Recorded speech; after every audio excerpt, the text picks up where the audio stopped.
Una vez que pasaron los efluvios electorales, sabemos que la noticia de la semana hoy pasa por el lado judicial, por la eventualidad o casi certeza de que le van a quitar los fueros a Julio De Vido y que automáticamente lo van a detener y va a ir a no sé a qué tipo de penal a purgar algo que todavía no está condenado. ¿Es así? ¿Vos cómo lo ves? Vos que estás, digamos, medianamente vinculado al tema judicial. Supongo que va a ser eso. ¿Por qué? Porque lo que está pasando, o lo que vino pasando en los últimos años, es que por algún misterio, no tan misterio, los jefes nunca eran responsabilizados en materia de la política, pero sí en materia empresaria o en materia penal. Es decir, tanto en materia empresaria como penal o incluso los juicios de la época del gobierno militar, siempre terminaron repercutiendo sobre los jefes, aunque no hubiesen cometido ellos directamente el delito. No hubieran cobrado, digamos. No hubieran cobrado, no hubieran matado, no hubieran quebrado. Pero decir, sí habían concedido, autorizado, le daban la venia. Exactamente, por lo que se llama, bueno, las órdenes por un lado y la responsabilidad en este caso, funcional. O sea, vos no puedes ser ministro, manejar absolutamente todos los resortes del poder y decir yo no tuve nada que ver. Es una ficción. Bueno, eso vale también para el presidente. Exactamente, vale también para el presidente. Y por eso hay algo que es un ejercicio interesante para hacer, y yo siempre lo repito porque suma, y es googlear la palabra corrupción o presos por corrupción en el idioma que quieras. En todo el planeta, salvo acá, hay presidentes, primeros ministros, gobernadores, ministros presos, o han estado o están en este momento. ¿Salvo dónde? En Impunilandia. No es un poco exagerado. No es exagerado, porque cuando uno piensa lo que ha pasado en la Argentina a lo largo de todos estos años, ¿cuántos fueron realmente presos? ¿Realmente cuántos? ¿5, 4, 6? Una cantidad de gente. De hecho... Bueno, ahora hay como una docena del kirchnerismo, ¿no? Y faltan 100 docenas. Si en todos los ministerios ha pasado de todo, y lo sabemos, porque de alguna manera en estos 12 años lo hemos sufrido. Y en el caso de De Vido, ¿es por una de las causas en particular o por una suma de causas? No, es por una de las causas en particular. En el sistema, digamos, el sistema penal es como que se quedó corto con lo que ha ido pasando en los últimos tiempos. No concibe este tipo de delitos de una manera global. Es más, a título ilustrativo te cuento que uno de los temas que discutí en el Consejo cuando estuve y no logré imponer mi teoría era que hay jueces a los que uno puede sancionar o remover por un acto, pero hay otros que tienen una conducta, una serie de actos. Ejemplo, el caso de Ollarvide.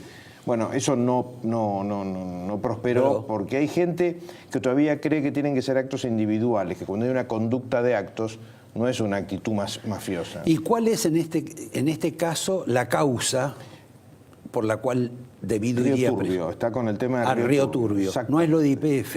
Lo de YPF no todavía. Porque yo miraba lo de YPF, si es así, tendría que ir presa también la presidenta de la Nación, tendría que ir preso el directorio, tendría que ir preso el señor Galucho, tendría que ir preso la auditoría que tenía YPF, sí, claro. ¿O no? O sea que todos esos son candidatazos a acompañarlo a De Vido. Totalmente, totalmente. Pero hasta ahora lo único que sabemos son de exfuncionarios. Por ejemplo, los que han presuntamente corrompido a estos funcionarios, ninguno aparece en la lista. Ninguno está atravesando de no dormir esta noche como debido porque mañana por ahí le ponen el casco o pasado mañana. Hay un tema bastante complicado y es si es equiparable el funcionario al privado que lo corrompe. Y por supuesto todo depende de las circunstancias del caso. ¿Por qué digo esto? Porque una cosa... me da la impresión de que vos decís que si el funcionario del Estado comete un crimen, es diferente al crimen que puede cometer un privado. Por lo siguiente.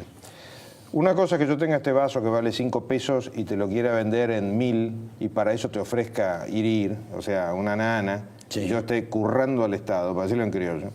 Y otra muy distinta, que ahí yo tengo la iniciativa del curro, y otra muy distinta es que yo le esté vendiendo al Estado 100 vasos por año, desde hace 10 años, y vos de repente me digas, no te compro más, salvo que me coimees, y yo me enfrento a una situación de, digamos así, ser extorsionado por el funcionario. Estoy obligado a cometear al funcionario. Es para sobrevivir, se puede dar el caso. O sea, por eso hay que analizar caso por caso. Es una locura generalizar. Porque cuando uno generaliza, mete la pata con seguridad. Lo cierto es que siempre los que sobornan son los empresarios. Sí, y también tenés razón en una cosa clave. Lo cierto es que no hay ningún empresario preso en la Argentina. Es decir, si el amigo Madoff, ¿te acuerdas de Madoff? Sí, claro. Si Madoff se hubiera avivado, hubiese venido a hacer acá el esquema Ponzi, porque la realidad es que acá no van presos los empresarios por algún misterio. Y en esta cuestión, donde en la película solo los malos son los funcionarios, ¿vos creés que va a haber algún tipo de...? Porque en la cuestión, por ejemplo, Odebrecht, digamos, la onda expansiva era para una multitud de empresas, de las Viste cuales... que parece que no actúa en la Argentina. Exacto. No pasa nada. A mí es un tema que me tiene obnubilado, que con Odebrecht no pase nada. Pero bueno, esperemos que eso vaya avanzando. Hasta ahora no se sabe que haya avanzado en nada. Hay un tema que es bastante complicado de explicar, voy a tratar de ponerlo simple. La ley del arrepentido, para que funcione, tiene que ser realista. Y para que sea realista hay que permitirle primero al fiscal negociar las penas con más amplitud Sí, de lo pero perdón, actual. antes que siga, Sí. en el caso de Mañana de Debido, de Río Turbio o el de YPF, Sí. ahí no ha habido arrepentidos. No, ahí simplemente ha habido una investigación que en algunos casos el peritaje puede ser discutible, Claro. ¿no? Pero bueno, eso lo dejamos para otro momento. Acá nadie hace peritaje sobre el caso de Brecht, donde es obvio los precios de la tunelera, el emprendimiento ridículo que significa eso, que bueno, eso puede ser político y uno se equivoca, Sí. pero verdaderamente lo turbio que es todo el caso ese, es inexplicable que no haya habido. Es inexplicable, es un tema que no tiene explicación, sobre todo cuando, según lo que nos estamos enterando, hoy en día se pagan, el otro día lo dijo alguno de los ministros, se pagan $700.000 menos por kilómetro de autopista. Bueno, esas comparaciones tienen que servir, como decís vos, para empezar a investigar y a tirar del piolín. Y hasta ahora no pasó. Confío en que pase, es imprescindible que pase. Sí, claro.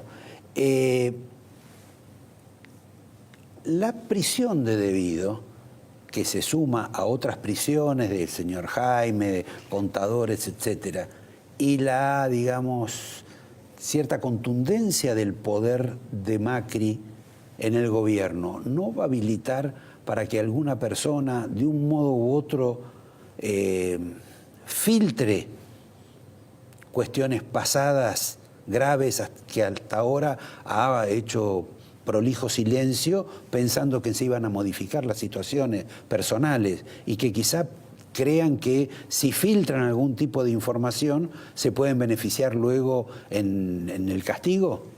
Sí, puede ser, pero como fuere, hay una regla que además la ha repetido varias veces el presidente Macri, y es: el que cometió un delito tiene que ir preso, punto. O sea, si seguimos teniendo consideraciones hacia derecha, izquierda, arriba, abajo, no avanzamos más. No, me refiero si alguien te cuenta y te facilita una investigación. Bueno, ahí es el arrepentido, la técnica del arrepentido. Por eso estoy volviendo a lo que vos querías declarar. Ok, el tema es el siguiente. Nuestra ley del arrepentido es bastante complicada en su aplicación. No permite además la extinción de toda la pena, y sobre todo tiene un problema clarísimo, y es: el que se arrepiente no es que le agarró un ataque de Raskolnikov y se siente culpable y quiere ser castigado. El arrepentido es una palabra rara. En realidad lo que tiene es miedo que lo sancionen. Ahora, en la medida en que nadie es sancionado, ¿por qué vas a tener miedo?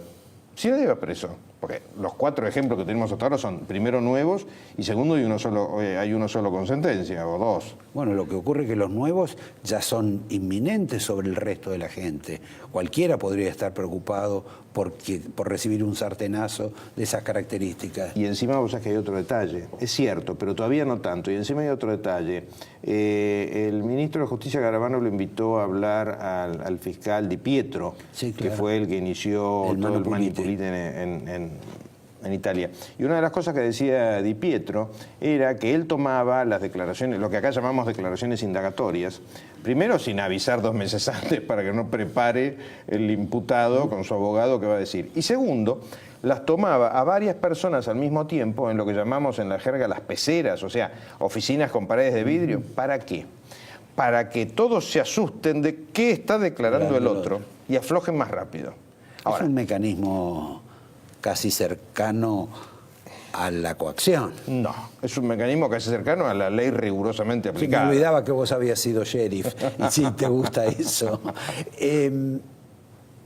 Supongamos que se cierra el capítulo debido y que va a tener otro tipo de consecuencias, derivaciones, tal vez más para arriba.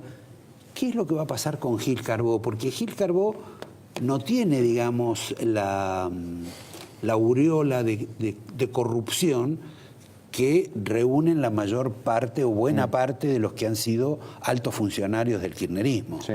Ella que tiene una causa por un tema de la compra de un edificio. Sí, exacto, una compra de un edificio donde se pagó una comisión exorbitante. Y ahí el problema que tiene Gil Carbó hoy es lo que ella misma ha dicho. Vos sabés que hay una práctica en la profesión de abogado, en la actividad, incluso con los jueces, que cuando vos escribís algo, después no puedes decir lo contrario, no puedes ir cambiando de opinión según el momento que se te ocurra. Y ella tiene... ¿Zaffaroni no es un ejemplo de eso? Zaffaroni es un ejemplo de todo lo malo que se te puede ocurrir en materia jurídica. No quería llegar a eso. Pero no me saques de tema. El caso con Gil Carbó es el siguiente, y es que ella, en la causa Campagnoli y en una cantidad de dictámenes que emitió por pensiones de Malvinas, lo que dijo básicamente, poniéndolo en un lenguaje llano, es que una persona que está procesada se presume que es un delincuente hasta que se pruebe lo contrario, por eso está procesada, y eso es incompatible con desempeñar un cargo que implica un honor, o con titularizar un honor, perdón la palabrería jurídica. Si se le aplica eso mismo, tiene que pedir por lo menos licencia. Incluso ella, cuando lo suspende a Campagnoli, dice en la resolución, porque está escrito, ella dice, bueno, además suspenderlo es una garantía para que se pueda defender lo más libremente posible. Bueno, acá también es una garantía para que se pueda defender. Lo que tendría que hacer, si se desempeña ella misma como una persona seria y coherente, es, si yo dije que esto era válido para los demás, también es válido para mí y pido licencia. Eso es lo que tendría que hacer. Pero bueno. Ahora, eso que ella enunció y que uno puede coincidir con vos, en general tampoco rigió para otros funcionarios de la Argentina, que han asumido determinados cargos estando procesados. Claro, pero hay un detalle técnico muy importante en esto. Ella lo dijo. Esto, o sea, acá no se trata de cuál es... Porque uno es víctima de su propia letra. Claro, esto se llama, ¿sabés cómo se le llama? Los abogados le llamamos los propios actos. O sea, vos podés creer que el procedimiento no es suficiente o que sí es suficiente, podés tener todas las teorías que quieras. Ahora, si vos consideraste que el señor José Gómez tenía que suspender sus funciones porque estaba procesado, no podés decir que vos, cuando estás procesado, no las tenés que suspender. Ahora, vos no percibís que en el tema de Gil Carbó, más allá de su propio suicidio escrito, ¿hay algo más que un hecho presuntamente delictual o anómalo? Bueno, claro que hay algo más, porque el problema ¿cuál es? El cargo de Gil Carbó es de alguna manera... Es la fiscal de fiscales, es la jefa de todo el sistema de fiscales. Claro. Y esto es importantísimo porque tiene que ser una persona totalmente transparente. Y el tema con la doctora Gil Carbó es que ha manejado la Procuración General de una manera exactamente opuesta, con mucha oscuridad. Ejemplo, concursa un cargo de fiscal para Formosa y después se presentan 4, porque son los interesados que viven en Formosa, y después traslada ese fiscal, no sé, al sur, o lo traslada a la capital federal. O un fiscal está llevando a cabo una determinada investigación y lo remueve, como pasó con el caso de Campagnoli. En fin, eso no se debe hacer en ese cargo. Ese cargo es igual en jerarquía, en sueldo y en obligaciones, digamos así, éticas, a la Corte. No se puede jugar desde ese cargo. Es uno de los máximos, no, es el máximo cargo de todo el sistema. Perdón, ya que tocaste el tema, también hay un proceso de juicio político al titular de la Corte, al doctor Lorenzetti, impulsado por el gobierno. Que tendrá que enfrentar como cualquier ciudadano. Como cualquier ciudadano. Te pongo un ejemplo de España. Sí. De la España de 2014, hace muy poquito. Un juez del Tribunal Constitucional, que es parecido a la Corte, festejó su cumpleaños y salió un poquito picado, en moto. Pasó un semáforo en rojo, pasó el semáforo, no rompió el semáforo, no chocó la moto. Le hicieron una multa y el lunes renunció a su cargo. Y esto no fue en el siglo XVI en Noruega, fue en el siglo XXI en España. ¿Qué quiero decir con esto? Hay determinados cargos que tienen un deber de transparencia y de rectitud absoluto. ¿Vos le querés exigir a determinadas personas lo que no se le exige al resto de los ciudadanos? A determinadas personas sí, porque esas son las personas que deciden sí. Empezamos, si vos nacés o no nacés, si te dan un tratamiento de fertilización asistida o un intento de aborto o una procedencia de aborto. ¿Quién te cría si te quitan o te reconocen la patria potestad? ¿Quién te educa? Si te emancipás antes o después, siendo menor de edad, si te lo permite un juez. Bueno, ¿y la si libertad? te casás o no casás. Si tenés o no tenés tus bienes. Si estás o no libre. Si morís o no morís. Un juez y un fiscal son lo más parecido a Dios en la tierra que existe. Tienen que ser lo mejor de nosotros, no lo peor. Bueno, quizá en la Argentina uno tiene otro tipo de concepto sobre el que le ha tocado vivir. Te despido con el angelito. Vos no pudiste... acá me están pidiendo que haga un corte. Vamos a hacer un corte. Antes de darte el angelito, vamos a volver acá con una pregunta que no quiero que pase inadvertida. Este señor le quiso allanar la casa a Cristina de Kirchner. En un momento que ella debía estar sola, supongo, no sé, no sé qué otro tipo de intención tenía. Pero, ¿ustedes no quieren saber igual que yo qué es lo que estaba buscando? Nos lo va a contestar después de esta tanda comercial. Un minuto, gracias. Nos quedaba una pregunta importante. Acá el doctor fue uno de los primeros, ya hace bastante tiempo, que pidió el allanamiento del departamento de la familia Kirchner, de Cristina. ¿Qué es lo que buscabas? Aparte, pasabas por la puerta y sentías olor a dinero, como decían algunos que había. Ojalá tuviera ese olfato. Precisamente era la época en que empezó a hablarse de los bolsos con plata. Y los bolsos con plata ocupan mucho espacio, no es una pavada esconder 1, 2, 10, 20 millones de dólares. Y lo que hice fue presentarme en el expediente judicial donde Dice había... que los euros se podían esconder mejor, porque hay un... Los billetes de 500. Exacto. Exactamente. Pero ahí presenté un escrito, como un particular cualquiera, me presenté en el expediente, que no me acuerdo qué juez llevaba en este momento, pidiendo que se allanase la residencia, la vivienda personal de Cristina Kirchner, y todavía creo que nunca me contestaron el escrito, pero bueno. Eran otros tiempos. Eran otros tiempos. Ahora, para ser justos y hablar, uno ve todas las causas que hay sobre todo este fenómeno del kirchnerismo, bastante luctuoso. Ahora, de las causas vinculadas a este gobierno, como hoy en alguna medida insinuó una periodista mexicana y que lo puso incómodo a Macri, y Macri dio una respuesta, yo diría, por la mitad. ¿Vos qué ves? ¿Progreso o ves que sucede como en la época kirchnerista, donde todo el mundo ante esas situaciones se arregla las uñas? La verdad que no te lo sé responder. ¿Por qué? Porque de esas causas no tengo el conocimiento que tengo de las demás, sencillamente porque los medios no transmiten tanto. La única causa que yo manejé en profundidad, porque la tuve que leer íntegra de Macri, era lo de las escuchas, y era un montaje que se había armado, que no tenía ni pies ni cabeza, como que de hecho fue exonerado de culpa y cargo. Pero de las actuales, la verdad que no sé qué decirte. Como ustedes ven, la culpa siempre es del periodismo.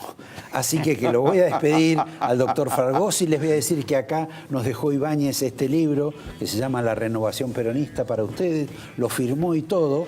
Le voy a haber traído el que escribió sobre Scioli. Acá hay otro libro del doctor Malis sobre un affair de lo más escandaloso que hubo en San Juan con la Universidad de Minería, que es muy interesante, de cómo se usan las universidades mal a veces. Miren ustedes, y tiene la belleza o no, que depende la cuestión estética del grito de Munch. Así que acá doble el obsequio del doctor Fargosi.